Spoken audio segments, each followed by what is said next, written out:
It's 9:30 on the nose. It's John and Jeff and of course Mason. It's KCIM Sports Rewind at 9:30. I almost forgot the name of the program, your guys' names. It's been a while. Yeah, I was going to say, it's been gone a week. I'm surprised you even knew how to get back here. Oh, the brain cells are not in the same condition they were when I left. I can guarantee you that much. Plus, we have a Jeff Honnold sighting in the studio. Yeah, we had forgotten what he looked like. And you went early, so I have officially screwed up the show just being back in here. So. All right. I'm more than willing to let you take the fall on this one. All right, I'll take All right, so he's here like a censor. He's going to... Yeah. We can't pick on him if we're face-to-face. We can. We're not that brave. I mean, for one, he's wearing that ugly shirt, but, Yeah, the old Iowa Hawkeye shirt he's come rolling in. I had to deal with him on Saturday, and when you can't leave when you're stuck with him, it's the worst feeling in the world. Yeah, I believe that. And then he was checking his phone every 2 minutes to watch. You just want us to turn Nebraska on? I mean, we can turn it on here. Oh, no, I'll check my phone. Yeah. You got to feel like, you're pretty special that I gave up the Nebraska game to come visit you. You tape it. You don't watch it anyway. Well, hey, I'm going to defend Blankman here. He's the only guy in this room that's got a ranked team this week.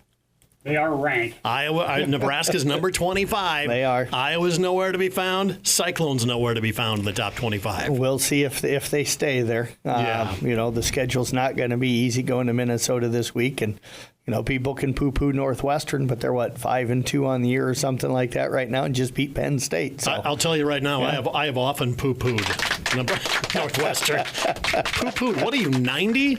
Come on. I'm close. Jeez. So, I mean, you talk about two teams where their fortunes are going completely opposite. Iowa State's going down 2 losses in a row. Hawkeyes, Mason, man, after that impressive win going on the road at Wisconsin, I mean, it's not unexpected that they won, but by that fashion, that's pretty good. Yeah, I wouldn't call it impressive with how Wisconsin's been this year, but I think it's a good win for Iowa, especially with having Gronowski play a full game there and being able to just get back in the system there, getting into the middle of the year. Now, here's the difference in cash. Fickell is a worse coach than Penn State, and Penn State's gone. There's the cash factor. That was my next point. It was that now they got Penn State. Are they beating quality teams? Are they looking that good because they're playing lesser opponents? Yeah, well, and you look at the Wisconsin situation. What do they got? Ohio State, Oregon, I think 2 of the next 3 weeks. Their schedule is just absolutely murderer's row. I don't know if Fickell survives the entire season. They'll find the money somewhere, somehow. The only question is that now that Penn State's open and some of the other jobs that have come open, do you throw your name into the hat now this year, or do you hold Fickell one more year and try and hope that maybe the pool next year doesn't get thinned down because you don't have as many big job openings potentially coming open? Yeah, it all depends on who you have your eye on. Who's on your short list right now? Yep. When's your best opportunity to get somebody like that? If I'm them, I go after Pat Fitzgerald first. Proven winner in the Big Ten. A guy that I think's going to potentially come back. And if you want to go back to what made Wisconsin successful, big offensive lineman and running the football, Pat Fitzgerald will do that. We do not want Pat Fitzgerald at Wisconsin. Stop that right now. I don't want him there, but I certainly don't want him over east either. All right. So outside of that, to me, the big story in college football, Indiana number 3. Yeah. Did they deserve that? Are they that good? So. I think so. Signetti has done a heck of a job, and I've heard his name linked with Penn State, but you said no way. I wouldn't say no way, but I don't think it'll happen. It's hard to imagine that Indiana has probably become one of the better teams in the league as far as NIL.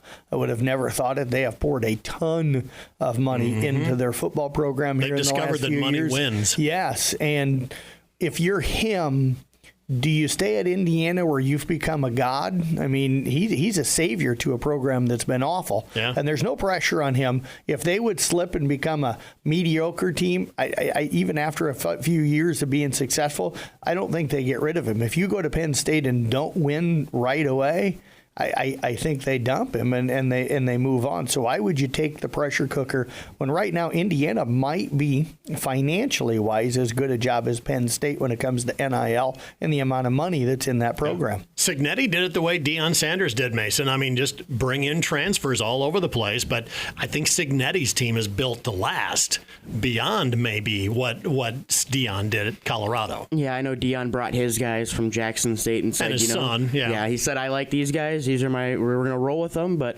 Cignetti's just getting guys that he likes and bringing them in and saying, we're going to have you for 2-3 years, and we're going to have a successful 2 or 3 years, and then we're going to go find the next guy that I like to bring in. Any chance Indiana has even a shot at the national title over Ohio State? And the fact that they could go out to Oregon and win that football game, I think there's not anybody left they can't beat.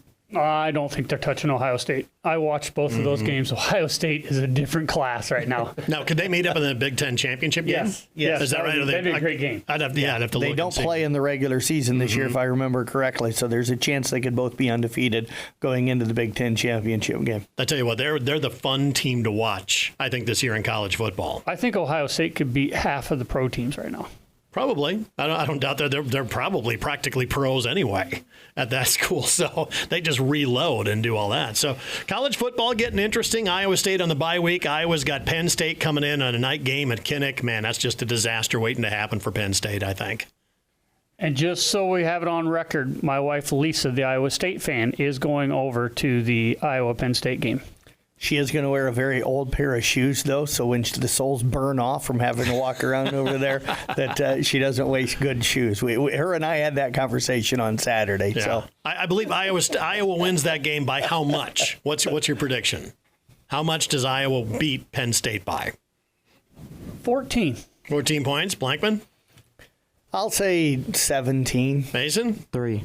3. You think it's going to be? Do you think Penn State's going to show up? I think when you have a coach firing like that and you have a team like Penn State, I think that what's going to happen is Iowa will go out and score first, but I think Penn State will keep it close all the way through. But I'm not saying last-second field goal. I don't want to bring those words up with Blankman sitting next to me in Iowa and last-second field goal. But, I think it'll be close all the way through. The only thing I have is I really believe that Oregon loss broke them. They thought they were going to go for the title. And when they lost that, they realized that the title was done. And these guys, I've never seen a team like this, but it looks like they just quit. Mm-hmm. It looked like they quit during UCLA, but they really look like they quit over the weekend. I'm not sure an interim coach gets that back. Normally they rally behind, but I'm not sure you're going to get that. Now without Drew Aller. Yeah, I was just going to say without I don't even know what their backup quarterback is and who he is and know enough about him to be able to. I think he took a couple of snaps in the Northwestern game, and that might be the first time he's played in 3 years, if I remember correctly. Arch Manning might be available next year. Hey, he just led them to a win over Oklahoma. He's now on a higher level down there in Texas. What are they, 3-3 now? Yeah, I think 3-3, but no, actually they're 4-2 because they jumped back into the rankings. Okay, yep. They're back in there. So, also one thing that just absolutely blew my mind yesterday: Iowa State men's basketball tips off this Friday. Exhibition game against Creighton. Mm-hmm. If you can believe early. I know it is October 17th. Yeah. They're going to be doing that. Their first game, I think, is the 26th. But isn't that crazy that college basketball is going to be starting you're up? You're scaring me because now it reminds me we're about 5 weeks away from high school stuff starting. Mm-hmm. I was talking to one of the doctors or nurses. Everything's kind of cloudy from the weekend, but I think it's all those pain medications. It was good pain meds. Shout out to St. Anthony. Pharmacy department. Woo. Yeah, they're my faves. But we were talking about Lipsy being injured, and I think this might actually be the best thing for that kid. He's one of those guys that goes 110 mile an hour and just it's kind of like that engine. You can't have it floored all the time. Something's going to break. If they can hold him out and keep him rested till Christmas, he might actually be healthy in the spring and they can make a run because he's always so beat up by the time they get into the spring that he can't do anything. So this might be the best thing for him. TJ's got to pace him a little bit and all that stuff. So they come in ranked number 16 in the country. There's 4 other Big 12 teams ahead of them. But really, Ben McCollum at Iowa, I think that's going to be the team to watch this season, Mason. Yeah, no, I met the guy over at the iClub banquet, and he's just such a nice guy. I mean, I went up and talked to him, and he instantly was just like, hey, come here, we can talk and whatever. And then when he talks about what he wants to do with Iowa, it just seems like, he's a guy that comes in and says, I want to do this, and I have plans for it. So it seems like he's got the guys ready to go and bought in on what he wants to do with the program. Purdue and Michigan seem to be the known quantities in the Big Ten.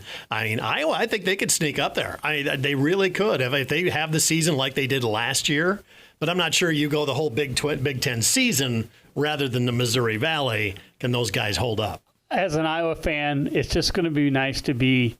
You just want fans in the stands for the men's game. Proud of your team. Yeah, proud of your team. Just, not. You're tired of all the showmanship. I just want something. I want a product out there that I can watch. Mm-hmm. So he's going to get a pass for 2, 3, 4 years, but I think you're going to see improvement quickly. I think you will too. I think they're going to be a fun team to watch for this season. So we got to get on to local sports here. I thought of this the other day, and I thought I'm going to have you guys do this. I want you to rank the teams of the fall season, regardless of sport. So you got like ESAC cross country, you got Kemper football, you got Kemper volleyball, you got Audubon football. What is the top team of the fall for you guys so far this Well, that's week? the top 4 right there. Yeah. You put them in order.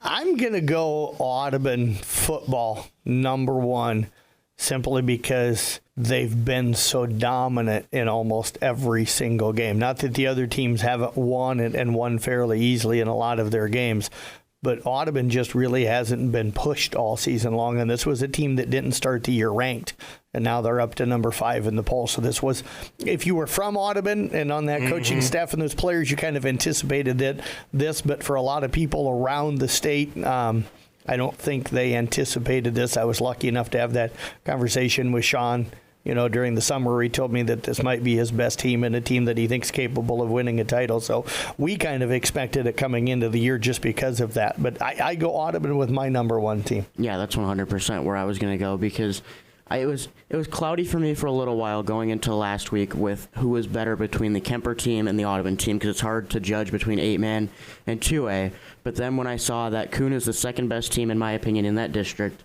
and what Audubon did to them last week, I felt like deservingly Audubon gets number 1. Number 2, who is that?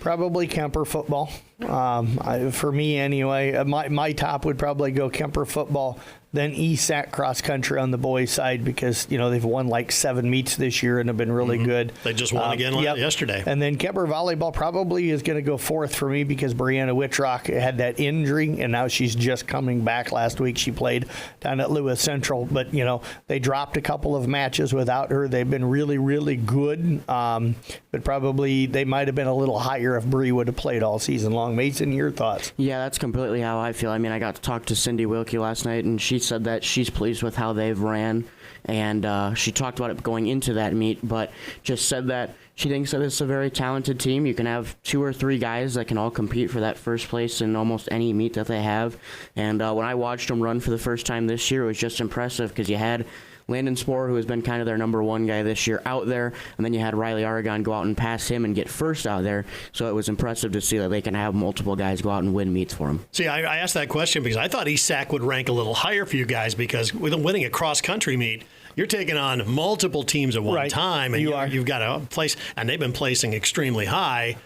So I thought that maybe they might push for that number 1 spot. Yeah, of course, I'm asking to split hairs with the top 4. And the gap between 1 through 4 is it's not very big. So and stuff, but.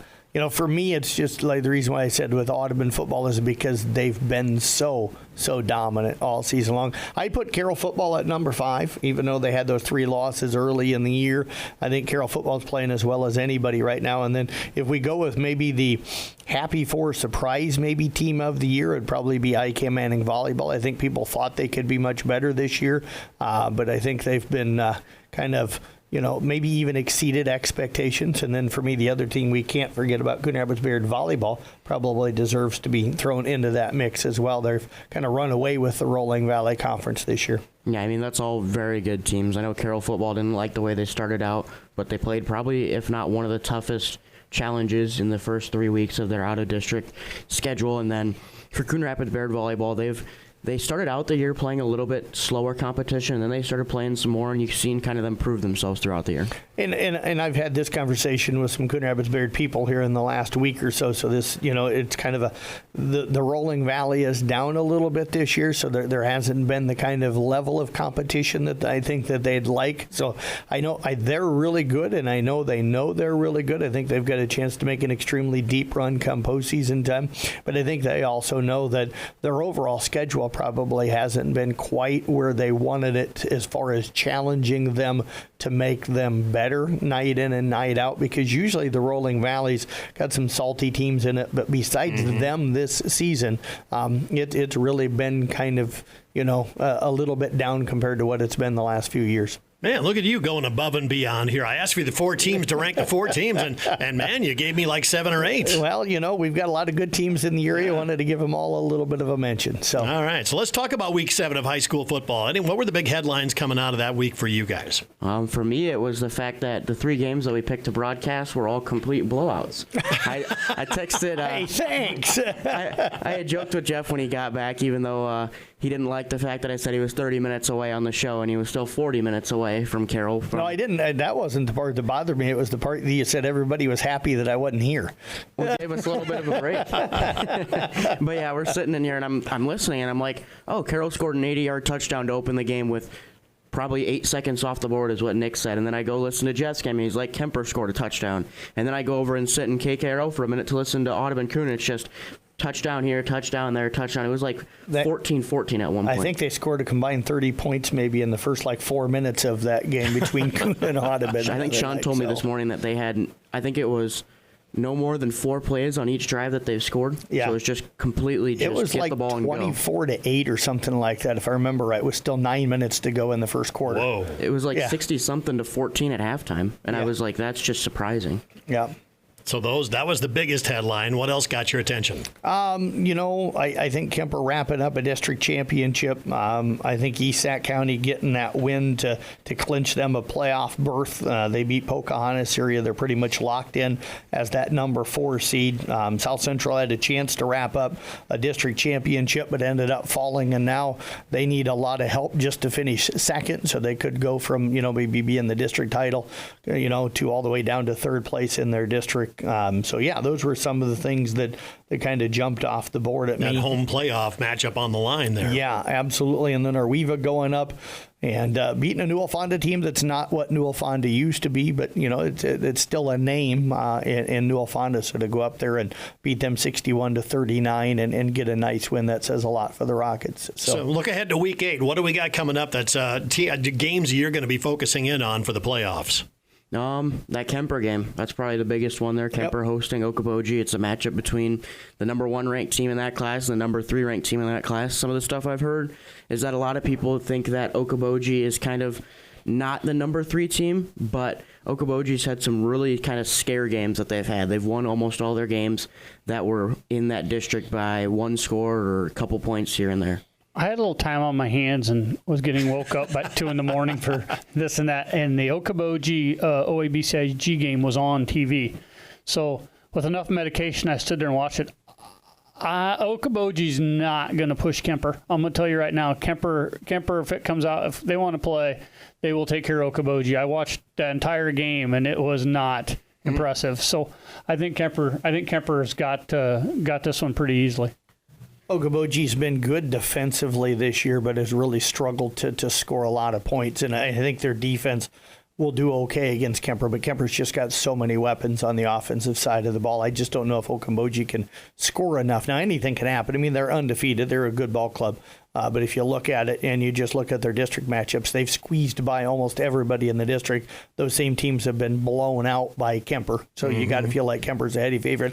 For me, I'm also going to be watching that 8-man district that we cover simply because you've got Kuhn. If they beat Glidden, they probably secure the number 2 spot. But if Cam knocks off Arweva, then Cam becomes the 2. If Arweva beats Cam, they slide in as the 3. Exira and Kimmelton, if they would upset Audubon, would jump in maybe as high as the number 2. You got 4 teams right now tied for second place in the district, and 2 of those 4 are going to get in. The other 2 are probably done for the year. So you've got Glidden could really break Coon Rapids Bayard season by upsetting them. There's so much to still be determined in the 8-man district. So. Love those races that go till 9 o'clock Friday night. Then you'll know what's going on. And I get it with the state not posting things until Saturday morning at 10 o'clock. But, man, I kind of miss the days of being here till 2:30, 3 o'clock in the morning waiting for the pairings to come out because it's hard to sit around until 10 o'clock in the morning. The other thing that it makes it difficult is we got the Rolling Valley Conference volleyball tournament going over in Dunlap on Saturday, and it's going to be difficult getting over there to be able to watch our 5 area schools because by the time the pairings come out, you get a hold of all of the ADs and coaches that you're coming to cover them. You don't leave here till 11 o'clock, 11:30, and then it's 12:30, 1 o'clock by the time you get over there. So it destroys your day of doing other things when you got to wait till 10 o'clock in the morning for the pairings to come out. So the Titans, South Central Calhoun, they travel to Pocahontas area. Yep. They come out with a win. They should be the number 2 seed. They're the 3 seed. If I remember correctly, and don't quote me on the figures, ESAC needs to knock off Emmitsburg and by a certain amount of points for them to pass Emmitsburg for second in the district. So, So it can happen, but like I said, they're going to need some help. So they beat Pokey, they're guaranteed the 3 seed. But slide jumping up to number 2, they're going to need some help. And last note here on week number 8 is the Nick Brinks game of the week. On the road again. Just can't wait to get on the road again.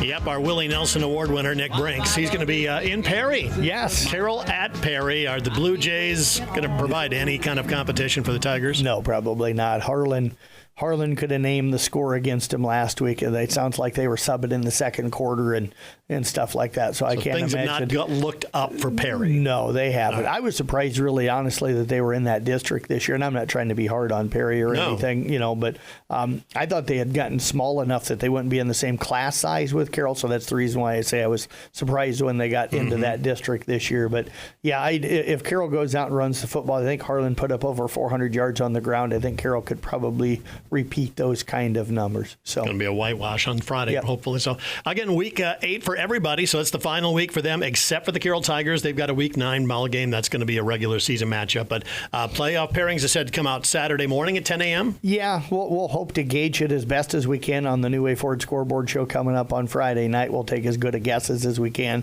based off of where everybody finishes in their district. Because if you're a 3 seed, you're probably going to get a 2 seed somewhere in this part of the state, more than likely, but some teams may end up having to travel a little bit. So yeah, stay tuned. We've got it all for you, and of course, we'll have it for you on the website and the mobile app, the sports website and sports mobile app. We're going to take a quick break. Back with more of KCIM Sports Rewind coming up next. As the athletes at your house prepare for hard work and fun of the season, remember that St. Anthony Rehab Services provides physical therapy for any sports injury that may sideline your member of the team. Sports injuries can plague kids of all ages and keep them from playing the sport they love. Athletes will be under the direct supervision of a certified and licensed healthcare professional in the newly renovated sports performance facility. If an injury is keeping your athlete out of the game, call St. Anthony Rehabilitation Services at 794-5000 for sports injury and treatment rehab. KCIM Sports Rewind. It's time for our Sack of the Game, brought to you by Market on 30. And the winner this week is Lori Kenobi of Carroll. Lori, you got yourself a free sack of groceries from Market on 30. And get registered. Next week, going to be a new contest. So get to Market on 30. And what do we got for the Sack of the Game this week? Going with Brayton Alford of Kemper. It's weird that it took me till week 7 to be able to see Kemper this year. Usually I try to get to both them and Carroll 3 times a year, but get to see each one of them just once here during the regular season this year. I'm hoping I get a doubleheader of playoff football and regular season football at home next Friday, so I can do both games and hope the voice will hold out on that Friday night. But Brayton Alford, I've been hearing so much about him all season long. When I was driving up with Doug Waniger to Esterville, Lincoln Central on Friday, he's like, the thing that impresses Doug is his ability to use his hand to get off of blocks. You saw that on the midget's first possession the other night. The offensive lineman locked in on him. He just grabs him with his hands and chucks him to the side, makes a tackle in the backfield, and he did that all night long, and he got a sack in that game. So I'm going with Brayton Alford as our sack of the game. Brought to you by Market on 30. Good morning, all student-athlete parents. Don't let your hectic schedules keep you from feeding your family. The Market on 30 can help you with quick and easy options like Pasquale's Pizzas, our famous mac and cheese, chicken strips, and much more. The Market on 30 in the BP Plaza. KCIM Sports Rewind. Let's talk a little volleyball. The playoff pairings are out. Yeah, and Kemper and Carroll, both in Class 3A this year. And they are both in the same region. Now, they wouldn't meet until the regional final, and that is a possibility. But I know some people were a little surprised that the girls' union put them in the same region. I was a little surprised by that as well when you just said that. But Kemper opens up with Sadell at home on the 21st, which is next Tuesday. They would host all the way through the regional final if they end up moving on. Carroll opens up over at OABCIG next Tuesday, and then a win more than likely. They go to Unity Christian, who plays Okoboji, but Unity Christian should be the heavy favorite in that one, so it'll probably be more than likely if Carroll wins, they head up to Unity Christian. Then they would play, of course, Kemper again in that regional final. South Central Calhoun's got a tough road. They're in Class 2A Region 2. They get Panorama on the road to open things up. Then they travel to number 2 Dike New Hartford in the second round. So they'll play Monday next week, and then they would play Wednesday at number 2 Dike New Hartford. ESAC, you might as well just scribble in this matchup somewhere in the postseason every year. I don't know if the state changes things much, and I'm not trying to be hard, but it seems like every year ESAC and Ridgeview meet like either in the first or second round. Well, they both get a bye in the first round. They meet up with each other in their first game of the postseason. The winner then travels, and hopefully that'll be ESAC County out of Class 2A Region 7. They don't get it easy either. They go over to Applington Parkersburg, and if anybody knows volleyball, they know that conference, and that part of the state plays probably the most elite level of volleyball in the state. That conference is extremely deep. Class 1A Region 1, Coon Rapids Bayard will host Arweva to open things up. Glidden Ralston entertains Storm Lake St. Mary's, and Peyton Sheridan goes to New Alfonda. They're all in the bottom half of that region. So the Glidden Storm Lake St. Mary's winner gets the winner of the Coon Arweva game. Coon could host all the way up until the regional semifinals, or the regional, and then in the regional final, they would end up taking on more than likely St. Ansgar, who I think is ranked number 2 or number 1 or something right now. So that's going to be a tough road for them, but I think they've got a really legitimate chance to make a run. Then in Class 1A Region 5, ICAM Manning will entertain Booyer Valley on Monday. The Wolves would host the second round against either Kingsley Pearson or River Valley. I think both of those are winnable. Then they would go to West Monona, which is also a winnable matchup for them. They've beaten them before this season already, so even though West Monona is technically ahead of them, I think that's a winnable matchup. And then they would end up going to the regional final where they could eventually run into possibly Janesville, which is a traditional power in volleyball. So all of our teams seem to end up going east and against traditional programs, it seems like late. Class 1A Region 6, Exire and Kimball entertains Cam to open things up on Monday, then goes to St. Albert. Audubon will host Heartland Christian. If they win, they get the winner of the Woodbine Griswold game, and then they would end up going to possibly play St. Albert or Exira in that next round, so they could meet up in the third round. So you got a collision course potentially between the Spartans and the Wheelers. So break it down for me. Reader's Digest version. You just ran through all the possibilities. Yes. Kemper's the known team. Kemper should make state. I think ICAM Manning can make a run. I think they can get to a regional final. I think Coon can get to a regional final. I think Audubon can get to a regional semifinal or so, where they would meet up with St. Albert. To me, those are probably the teams that have the best chance to make a run just based off of pairings. I'm just hoping that we can have a Kemper-Carroll regional final at Kemper. Me too. That would be... I don't know what to expect from the atmosphere. Standing room only. Yeah, it'd be I think it'd be a fun atmosphere there, but I think all of those teams that you had listed can make it to a regional final. I know Audubon's record is not the best in that class, but I think with head coach Molly Langback and doing stuff like that, I know I had met her down in Atlantic, and you talk very highly of her. I think she's a really good coach, and I think she can take that team to that regional final. That regional final of Kemper, which probably be Unity Christian, boy, that's going to be That's going to be a barn burner. Unity's really good. That can't be a lock for Kemper. No, that's Unity not. Christian. No, Unity's really good. I mentioned that, AP Dike New Hartford Grundy Center, conference over there in eastern Iowa. You go up to northwest Iowa, and it's comparable with Unity and Western Christian and Sioux Center and all of the MOC Floyd Valley. That's going to be a challenge. But I always say this, when you get to a regional final or on the boys side of things, when you're playing in a sub-state final to go to state, it shouldn't be easy. You're supposed to be playing against another team that should be able to push you. First round games, sometimes you can anticipate blowouts, but if you get to a regional final, hopefully you get a good game. Yeah, if it's still like a blowout, then the Union's not doing their job. Right, absolutely. They're not getting the best teams. You should have the best 16 teams, unless there's upsets. The best 16 teams should be squaring off in those regional finals.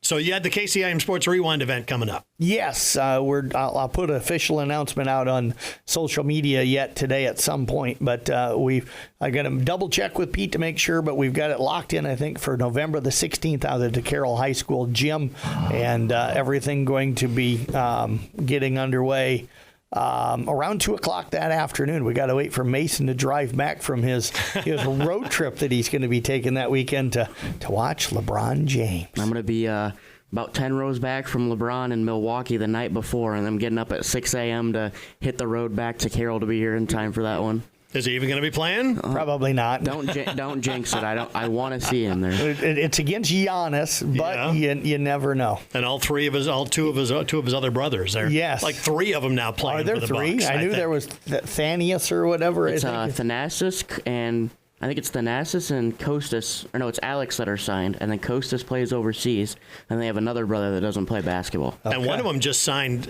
maybe not with the Bucks, but with their kind of G League team or whatever they call that anymore, the development league team. Okay. So anyway, that's any other news and notes to hit on before we check out of here? No, cross country. We've known the sites for a while, but for some reason with the state qualifying meets next Wednesday, we're still waiting to find out where everybody actually goes to run next Wednesday. We've known the site since like early September, but we don't know where everybody's going yet. So hopefully we'll find that out today. All right, including a rare Jeff Honnold sighting in the studio here with us. He hasn't gotten any better looking.